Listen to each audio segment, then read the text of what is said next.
राधे। हरे कृष्णा। आज निर्जला एकादशी है, तो निर्जला एकादशी के उपलक्ष्य में मैं आप लोगों को एक छोटी सी कहानी बताने जा रही हूँ। ज्येष्ठ मास शुक्ल पक्ष निर्जला एकादशी। आज निर्जला एकादशी है। युधिष्ठिर ने कहा, जनार्दन, अपरा का सारा महात्म्य मैंने सुन लिया है। अपरा का महात्म्य मैंने सुन लिया है। अब ज्येष्ठ शुक्ल पक्ष एकादशी हो उसका वर्णन आप मुझसे कीजिए। श्री कृष्ण जी बोले, हे राजन, इसका वर्णन परम धर्मात्मा सत्यवती नंदन व्यास जी करेंगे, क्योंकि ये संपूर्ण शास्त्रों के तत्वज्ञ और वेदांगों के पारंगत विद्वान हैं। तब देवता जी कहने लगे, दोनों ही पक्षों की एकादशी को भोजन न करें। द्वादशी को स्नान आदि से पवित्र हो फूलों से भगवान केशव की पूजा करके नित्य क्रम समाप्त होने के पश्चात पहले ब्राह्मणों को भोजन देकर अंत में स्वयं भोजन करें। राजन, जन्ना शौच और मरना शौच की एकादशी को भोजन नहीं करना चाहिए। यह सुनकर भीमसेन बोले, परंतु बुद्धिमान पितामह, मेरी उत्तम बात सुनिए। राजा युधिष्ठिर, माता कुंती, द्रौपदी, अर्जुन, नकुल और सहदेव ये एकादशी को कभी भोजन नहीं करते तथा मुझसे ही हमेशा यही कहते हैं कि भीमसेन, तुम भी एकादशी को खाया करो। किंतु मैं इन लोगों से यही कह दिया करता हूँ कि मुझसे भूख नहीं सही जाएगी। भीमसेन कहते हैं, मैं भूखा नहीं रह सकता हूँ। भीमसेन की बात सुनकर व्यास जी ने कहा, यदि तुम्हें स्वर्गलोक की प्राप्ति अभिष्ट है और नरक को दूषित समझते हो तो दोनों पक्षों की एकादशी को भोजन न करना। भीमसेन बोले, महाबुद्धिमान पितामह, मैं आपके सामने सच्ची बात करता हूँ। एक बार भोजन करके भी मुझसे व्रत नहीं किया जा सकता, फिर उपवास करके तो मैं रह ही कैसे सकता हूँ। मेरे उदर में ब्रिग नामक अग्नि सदा प्रज्वलित रहती है, अतः जब मैं बहुत अधिक खाता हूँ तभी उसे शांति होती है। इसलिए महामुने, मैं वर्ष भर में केवल एक ही उपवास कर सकता हूँ, जिसे स्वर्ग की प्राप्ति सुलभ हो तथा जिससे करने से मैं कल्याण का भागी हो सकूँ। ऐसा कोई एक व्रत निश्चय करके बताइए, मैं उसका स्योचित रूप से पालन करूँगा। व्यास जी ने कहा, भीमसेन, ज्येष्ठ में पूर्व वृष राशि पर को हो या मिथुन राशि पर शुक्ल पक्ष में जो एकादशी हो, उसका यत्न पूर्वक निर्जल व्रत करो। केवल शुक्ल या आचमन करने के लिए मुख में जल डाल सकते हो। उसको छोड़कर और किसी प्रकार का जल विद्वान पुरुष मुख में न डालें, अन्यथा व्रत भंग हो सकता है। एकादशी को सूर्योदय से लेकर दूसरे दिन सूर्योदय मनुष्य जल का त्याग करे तो यह व्रत पूर्ण होता है। तदंतर द्वादशी को निर्जल प्रभात कालीन में स्नान करके ब्राह्मणों को विधि पूर्वक जल और स्वर्ण का दान करें।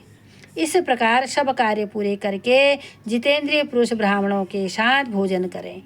वर्ष भर में जितनी एकादशी होती है, उन सब का फल निर्जला एकादशी के सेवन से मनुष्य प्राप्त कर लेता है।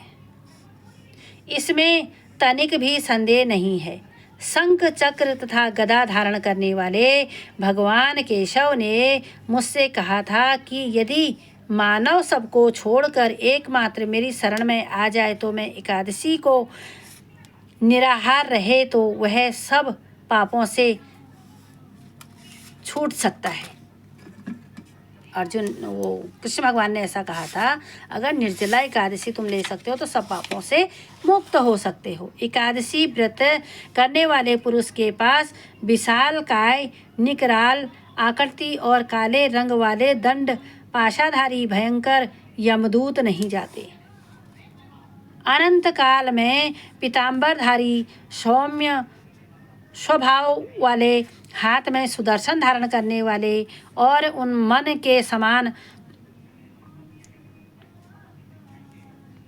वेगशाली विष्णु दूत आकर इस वैष्णव पुरुष को भगवान विष्णु के धाम को ले जाते हैं। अतः निर्जला एकादशी को पूर्ण यत्न करके उपवास करना चाहिए। तुम भी सब पापों की शांति के लिए यत्न के साथ उपवास श्री हरि का पूजन करो। स्त्री हो या पुरुष, यदि उसने मेरु पर्वत के बराबर भी महापाप किया हो तो वह सब एकादशी के प्रभाव से भस्म हो जाता है। जो मनुष्य उस दिन जल के नियम का पालन करता है वह पुण्य का भागी होता है। उसे एक एक पहर में कोटि कोटि स्वर्ण मुद्रा दान करने का फल प्राप्त होता है। सुना गया है, मनुष्य निर्जला एकादशी के दिन स्नान, दान, जल, जप, होम आदि जो कुछ भी करता है वह सब अक्षय होता है। यह भगवान श्री कृष्ण का कथन है। यदि निर्जला एकादशी को विधि पूर्वक उत्तम रीति से उपवास करके मानव वैष्णव पदों को प्राप्त कर लेता है, जो मनुष्य एकादशी के दिन अन्न खाता है वह पाप भोजन करता है। इस लोक में वह चांडाल के समान है और मरने पर दुर्गति को प्राप्त होता है। जो ज्येष्ठ के शुक्ल पक्ष की एकादशी को उपवास करके दान देंगे वे परम पदा को प्राप्त होते हैं।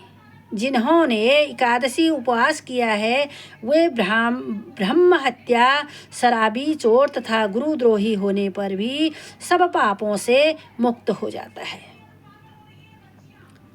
कुंती नंदन निर्जला एकादशी के दिन श्रद्धालु स्त्री पुरुषों के लिए जो विशेष दान और कर्तव्य विहित हैं उसे सुनो। उस दिन जल में शयन करने वाले भगवान विष्णु का पूजन और लक्ष्मी जलमयी धेनु का दान करना चाहिए, अथवा प्रत्यक्ष धेनु या घृतमयी धेनु का दान उचित है। पर्याप्त दक्षिणा और भांति भांति के मिष्ठानों द्वारा यत्न पूर्वक ब्राह्मणों को संतुष्ट करना चाहिए। ऐसा करने से ब्राह्मण अवश्य संतुष्ट होते हैं और उनके संतुष्ट होने पर श्री हरि मोक्ष प्रदान करते हैं। जब ब्राह्मण संतुष्ट हो जाते हैं तो श्री हरि भगवान मोक्ष को प्राप्त करते हैं, प्रदान करते हैं मनुष्य को। जिन्होंने शम, दम और दान से प्रवृत्त हो श्री हरि की पूजा की, रात्रि में जागरण करते हुए इस निर्जला एकादशी व्रत किया है, उन्होंने अपने साथ की बीती हुई 100 पीढ़ियों को आने वाले 100 पीढ़ियों को भगवान वासुदेव के परम धाम को पहुंचा दिया है। निर्जला एकादशी के दिन अन्न, वस्त्र, गौ, जल, शैया, सुंदर आसन, कमंडलों तथा दान, छाल दान, मतलब जो छाता होती है उसको दान करनी चाहिए। जो श्रेष्ठ एवं सुपात्र ब्राह्मणों को जूता दान करना है वह सोने के विमान पर बैठकर स्वर्गलोक के प्रतिष्ठ होता है। जो इस एकादशी की महिमा को भक्तिपूर्वक सुनता तथा जो भक्तिपूर्वक इसका वर्णन करता है वे दोनों स्वर्गलोक को जाते हैं। चतुर्थी युक्त अमावस्या को सूर्य ग्रहण के समय श्राद्ध करके मनुष्य जिस फल को प्राप्त करता है वही इसमें श्रवण भी प्राप्त होता है, इसको सुनने से भी प्राप्त होता है। पहले दंत धावन करके यह नियम लेना चाहिए कि मैं भगवान केशव की प्रसन्नता के लिए एकादशी निराहार रहकर आचमन के सिवाय दूसरे जल को त्याग करूँगा। द्वादशी को देवेश्वर भगवान विष्णु पूजन करना चाहिए। गंध, धूप, पुष्प और सुंदर वस्त्र विधि पूर्वक पूजन करके जल का घड़ा संकल्प करके सुंदर नियमित मंत्र का उच्चारण करें। देव देव हर्षिकेश संसारणवतारकम उदकुंभ प्रदानेन नय मां प्रमाम गति। संसार सागर से तारने वाले देव देव हर्षिकेश, इस जल के घड़े का दान करने से आप मुझे परम गति की प्राप्ति कराए। भीमसेन ज्येष्ठ मास के शुक्ल पक्ष को शुभ एकादशी होती है, उसका निर्जल व्रत करना चाहिए तथा उस दिन ज्येष्ठ ब्राह्मणों को शक्कर के साथ जल के घड़े दान करने चाहिए। ऐसा करने से मनुष्य भगवान विष्णु के समीप पहुंचकर आनंद का अनुभव करता है। तत्पश्चात द्वादशी को ब्राह्मण भोजन कराने के बाद स्वयं भोजन करें। जो इस प्रकार पूर्ण स्वरूप से पाप नाशनी एकादशी का व्रत करता है, वह सब पापों से मुक्त हो जाता है, पद को प्राप्त करता है, अनामय पद को प्राप्त करता है। यह सुनकर भीमसेन भी इस शुभ एकादशी का व्रत आरंभ कर दिया। तब से यह लोक में पांडव द्वादशी के नाम से विख्यात हुई। बोलो विष्णु भगवान की जय। बोलो कृष्ण कन्हैया लाल की जय। बोलो राधा रानी सरकार की जय।